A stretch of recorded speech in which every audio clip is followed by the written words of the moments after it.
Last time, the battle we've all been waiting for. It's a battle of horsepower as well as will into these corners. Borch can almost see the checkered flag. Chris Borch is going to win the Mammoth GNCC. A tough defeat for Walker Fowler. Today, a rematch.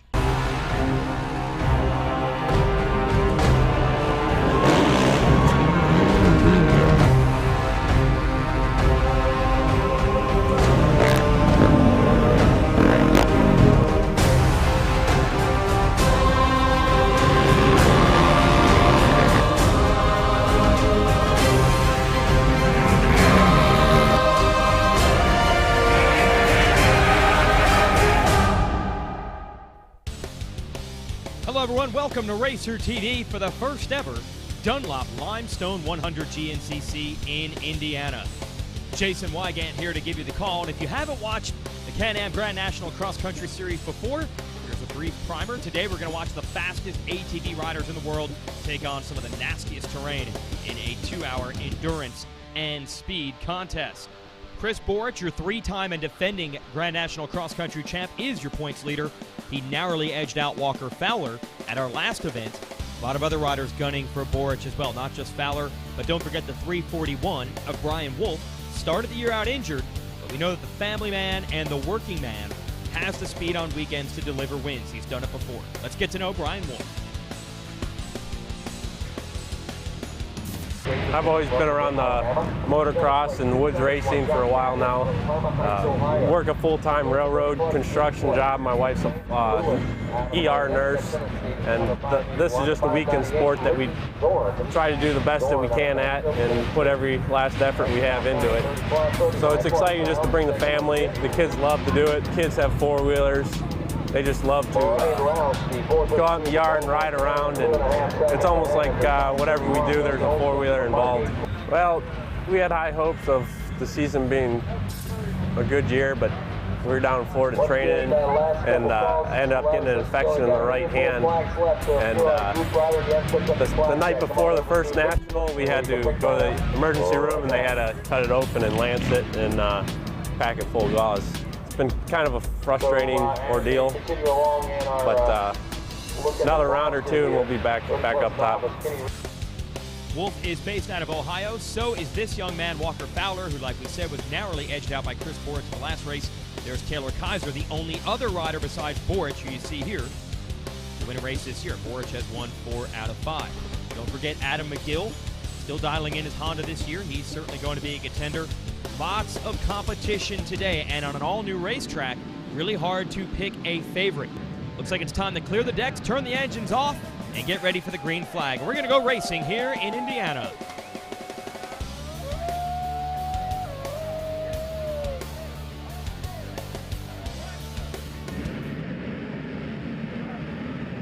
Short start straight here.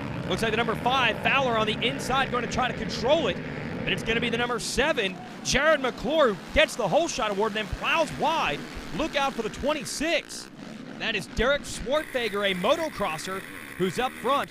And Wolf here running our helmet cam, brought to you by Rocky Mountain ATV MC. Here he is trying to make moves on the number 10, Kevin Yoho, and the 14 of Gallagher. Looks like Yoho ended up in a tree, and Wolf takes a look over his shoulder. And wait a minute, now we have a shakeup. Gallagher coming through here toward the front of the pack. Same thing with Wolf, and here are the riders that were leading. They've been shuffled back. Apparently, as quickly as Swartfager got the lead, he made a mistake, and a couple of the riders right behind him tangled up with him, and that sent them toward the back.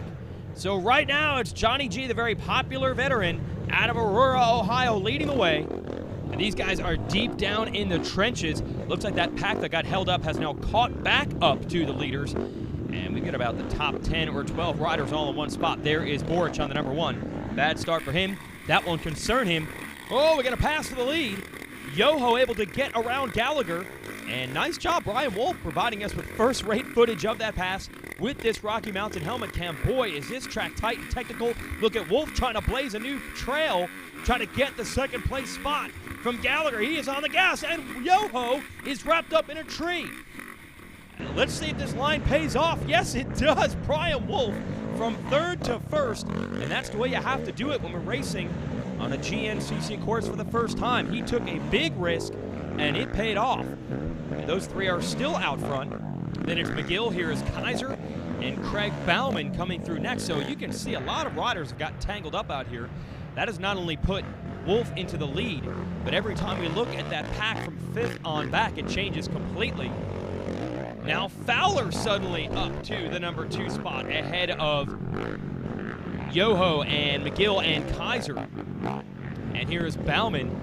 And you can see the traps that this course will lay for these machines. You tag one of those rocks wrong, or even worse, a tree, and you're going to bend up some components on your machine. So you see Borich hanging back there. I don't think he's concerned about getting out front early. He rarely is, but especially on a track like this, they're trying to learn and has a lot of pitfalls. I bet you're going to see him hang back a bit and then put on one of his patented late race charges. So right now, Walker Fowler into the lead despite the bad start, and Wolf has dropped back to 4th. So a lot of action early on in this one. Good job by Yoho and McGill to stay with him.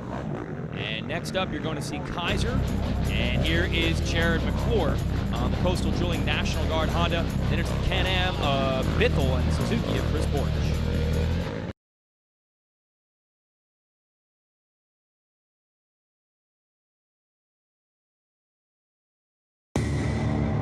The Can-Am Renegade 1000 XXC with the most powerful engine in the industry. The Outlander 1000 XT with a redesigned chassis for unequal trail riding. The Commander 1000 Limited, the most equipped, luxurious side-by-side in the industry. The facts say it's the most advanced lineup out there. But the ride says it all. RacerTV is brought to you by Can-Am, by AMSOIL, and by Rocky Mountain ATVMC. Give you the highlights of our Can-Am morning race here from the Dunlop Limestone 100. This is where the big 4x4 machines get into action. Check out our upcoming schedule, the Can-Am Grand National Cross Country Series. We'll have classes for utility machines, women's riders, beginners, youth riders, even our popular UTV class coming up at St. Clairsville, Ohio's Powerline Park GNCC on October 6th and 7th. From there, we'll be heading through Indiana and then the grand finale in November at Loretta Lynn Ranch in Tennessee. Be there. Bring your quad, too. Out front right now, Walker Fowler, Kevin Yoho. Things have stabilized just a bit since before he went to break. There was some wide open racing, but I think riders are settling in, and you got to watch for this tandem of Chris Borich on the number 1 and the number 4 of Chris Bithell. They're good friends of the Pennsylvania boys. When they hook up, they have been able to make some impressive charges through the pack together, and I wouldn't be surprised to see them flying in formation. There's McClure, the number 7, and there comes the 2-pack, a yellow Can-Am and a yellow Suzuki. And Borich experimenting with some different lines there. Oh, we got a new leader. It's Adam McGill, who has taken over that spot ahead of Fowler. And Wolf up to the number 3 spot. It has been a roller coaster day already for Wolf. Then it's Yoho, Kaiser, McClure, and here come the Pennsylvania boys. Borich and Bithell. Dare I start calling them the Killer Bees as well. Old 9-time champ Bill Balance out here. Got to be cheering on his riders. Fowler and Kaiser are right up in this. That's the guy along with Borich where we started this Killer Bee thing. And how about this killer hill climb? It's rocky, it's steep. Dirt's pretty slick out here today. And the fans are cheering these guys on, like McGill on the Precision Moto Experts Lone Star ITP RG Motorsports machine. He is a privateer, but he is leading the way. Yoho looks like he's lost a little bit of ground, as has Kaiser. Here's McClure, Bithell, and Borich. So something happened to separate that lead trio. Here you can see them. It's McGill, Fowler, and Wolf, and they have pulled a gap on everyone else. Whoa, big mistake there from Wolf. Wolf always rides so loose on the machine. He's able to carry a lot of momentum in sections. But a little mistake there. That's not the momentum he wanted to carry. And just as quickly as I say that, then Fowler apparently has made a mistake, and that allows Wolf to go to the number 2 spot. Fowler and Kaiser are now 3 and 4. So the rider we've lost from the group is Yoho. This track has claimed a lot of victims, and Wolf is on the move again. He's up to 2nd, and he's looking to take the lead for the second time today. He'd have to take it away from McGill, and now it's Boric in front of Kaiser. And Bithell is at the back of this group. And Yoho's still in contention as well. This one has been fun to watch. And such a variety of terrain. Rocks in most of the sections we go through, but we've seen some tight stuff, we've seen some wide open terrain, and you can see it gets a little dusty in these wide open spots. So while this could give you the most running room to make passes, you also have the least vision. Now you see they're in the woods, and the vision not a problem. As Wolf tries to set up McGill, you got the Yamaha teammates, Fowler and Kaiser. Then it's Boric and McClure. McClure, by the way, did officially collect the $250 Motorsport Hole Shot Award today.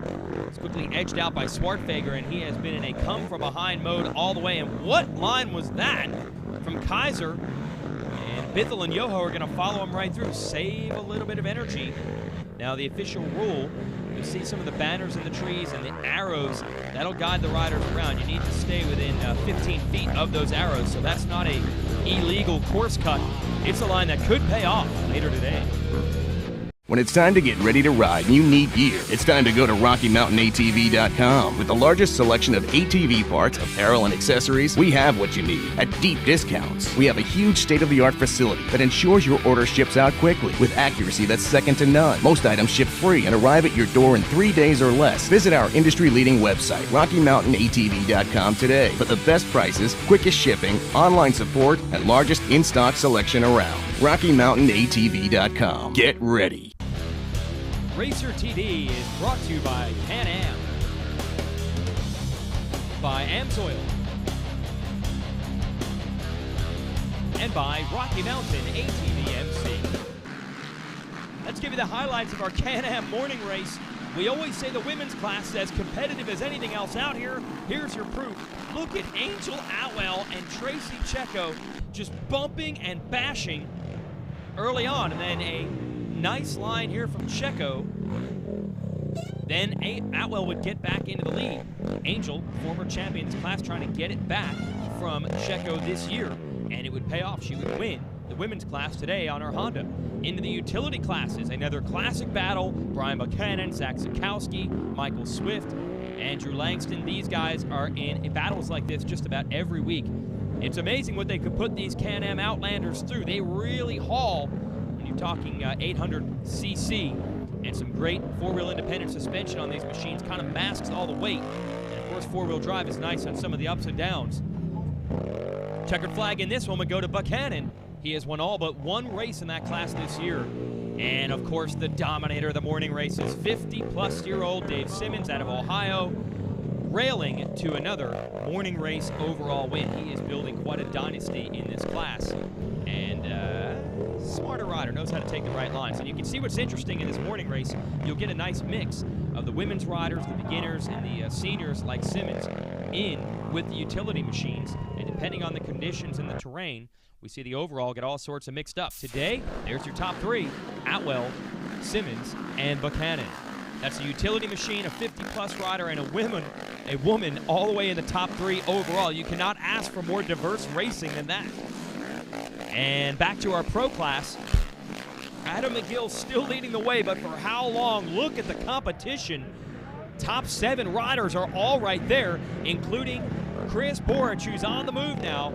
You hear the fans cheering him on that Yoshimura Maxxis ride. Then it is Wolf, McClure, Bithell, Yoho. What happened to the factory Yamahas? There is Kaiser, and there is Fowler. So they're to the back of the group. Certainly time to make up time.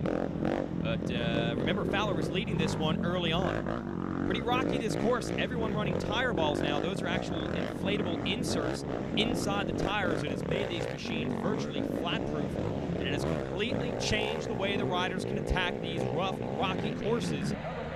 And into the pitch we go, and this is going to get chaotic because it looks like everyone is going to pull in. Boric's going to make a right-hand turn, and he'll stop on the other side of this corner. That is Julie, Bill Balance's sister and the wife of Taylor Kaiser. Certainly a tight-knit group underneath the Balance Racing Yamaha tent, whether they are pitting or not, and they are pitting there. You see them on the right side. There is Bithell in the Motorworks Can-Am pit. Boric was in there as well. We'll try to reset it once everyone is complete with their stops. And the order didn't even change at all. Top-notch pit work, I guess, by everyone. Look at how close it is now, past the halfway point of this 2-hour GNCC. And we have some of the closest racing we've seen in quite some time. And dealing with all the pressure and dealing with it well is Adam McGill out of West Virginia, making it happen. As we said, he's gotten stronger each and every race as he dials in that Moto Experts Precision Honda. Was a factory KTM rider and factory Can-Am rider the last few years. He has put together his own program, and he's got that thing on rails right now. Look at this, picking up the pace and pulling away a bit from Boric and McClure. McClure, though, you got to give him credit. He is riding well on that Coastal Drilling National Guard Yoakley racing machine. He is hanging right with the leaders. McClure, 4th place at our last 2 races, wants that breakthrough, wants to put that machine up in the top 3 in the podium today. And McGill hopes that McClure and Boracek battle all you want, boys. I'm trying to get away. And look at Wolf. We knew he would be much improved today as that injured hand began to heal up. And he's in the hunt as well. Yoho doing a good job in a privateer Yamaha machine backed by Big Nuts Racing. And I'm not going to touch that one. Literally. No change in the order here, but it looks like the Yamaha boys are beginning to move back up toward the lead group. And that will be Fowler and McGill. Now, what we hear after the pit stop is Fowler has had a few small problems with his engine cutting out at times. Remember, he was leading this thing. But all you got to do is just keep yourself in contention. And it looks like the Balance Racing teammates, the 3 and the 5 of Kaiser and Fowler, are doing that. You have Bittel right there and Yoho as well. And we've seen a lot of ups and downs on this course, both literally here on this hill climb, but also in the results. You see a rider lead for a bit, then make one little mistake and go to the back. So if you can just stay in contention and be there in the final few miles, that's when the real results will be told. Fans here pumped on this ride McGill is putting in. He has really dealt with the pressure well. I know I said it before, but like when you get to a course like this with so many lines, so many obstacles, and it's a new course, and you've got Chris Boric all over you, to hold the lead for this long is impressive. No pit stops this time. It's going to be hammered down toward the finish. No change in the running order. We're headed to the white flag. There it is. And how long can McGill hold on? He's got Boric right behind him. And if you've watched these races before, you know how this scenario often plays out. Chris Boric just lines it up on the final lap and gets ready to make a move. And it looks like he's trying to get McGill right now. Stay with us. Any engine. Any season. At home. At the track. Or on the trail. AMSOIL, the first in synthetics. RacerTV is brought to you by Can-Am, by AMSOIL, and by Rocky Mountain ATV MC. Chris Boric has taken the lead here at the Dunlop Limestone GNCC, and the fans here in the woods, they want to see a race of it. They want to see one of these guys challenge him. Will it be McGill? Will it be Kaiser? McClure, Fowler, Wolf, Yoho, each one of these riders has had their opportunity to lead this race. But it is no surprise that the one rider who did not lead laps early is the one out front late. That's the way Chris Boric does it time and time again. And he is in complete denial because he claims he does not race that way on purpose. And I know his dad Joe would like to see him just get out front early and make life easy for the pit crew. Just pull a big lead, take the drama out of it. But for RacerTV, we're happy to see it happen. Now, often Boric doesn't take the lead until late in the last lap. Now, these riders are going to get the opportunity to see his lines, or maybe not. He is really beginning to pour it on and get away from McGill. Man, Boric pouring it on today on the Maxxis Yoshimura machine. He has won all but one race this year, and he wants to keep that going. Good ride by McGill. in second, but he has 3 second-place finishes on the year, so he's not going to be satisfied with that. These guys want the win in the worst way, but no one has figured out how to crack the code of Chris Borich. He does the same thing time and time again, and with a little bit bigger margin today, which is incredible considering how tight the racing was early on. And look at how rough this course has gotten, and Borich perfectly putting that Suzuki into the corners. Just using that rear brake to slide that thing around. And every time you get those situations right, what you actually save is a ton of energy. And in a 2-hour race where their heart rates had to be maxed, remember 2 laps ago they came in the pits, everyone was battling. You can save little bits of energy here and there, and that's what Borich does early in these things. Man, it adds up at the finish, and Chris Borich just making a run for the record books now. Here it is, Chris Borich looking for his 5th win in 6 rounds in 2012, and he's got it. He takes the first ever Limestone GNCC. Excellent run today by Adam McGill in the privateer Honda. He puts it into the number 2 spot for the 4th time in 6 races. And Taylor Kaiser on the Balance Racing Yamaha is 3rd today. Here are your AMSOIL results. Fowler, despite some equipment problems, hangs on for 5th. Those are valuable points. Let's talk to our winner. Yeah, I mean, it was a tough track out there to pass. Lines were one-lined out there, but finally was able to get by Adam there, and I was like, all right, time to go, and just felt comfortable. The track was probably one of the best tracks we've had in a long time, a lot of fun, and everything worked out great. So I can't thank Suzuki, Yoshimura, Maxxis Tires hooked up awesome out there today, so I'd like to thank everybody. Here's your point standings. No surprise, Borich pulling away. McGill, Kaiser, Fowler, and Bithell, though, in a great race behind him. Let's check back in with Brian Wolf. Oh, it was fun. It was a lot faster paced race than I thought it was going to be for how tight it was out there. But it was a super fast track and rocky and rough, and it was fun being able to run back up front with the guys, having all the hand issues I've had this summer. But it was definitely a fun race. Glad to be back up there, and I got my mechanics working on the bike, and hopefully we won't hit no trees next round. Yeah, Wolf, Jared McClure, and Jeff Pickens all hit trees today and bent up front suspension components. That's a big turning point for them. But the biggest turning point of all, it's our Can-Am race turning point, and it's Chris Borich making the move on Adam McGill late and then putting the hammer down and getting away. Put that one on record and then hit the play button, because that has been the playbook for Chris Borich. You see him nod to the pit crew there. He knows he has it on the last lap. Another win for your 3-time and defending Grand National Cross Country ATV champion. Thanks for joining us here from the first ever Dunlop Limestone 100. I'm Jason Wygant, and congratulations to Chris Borich.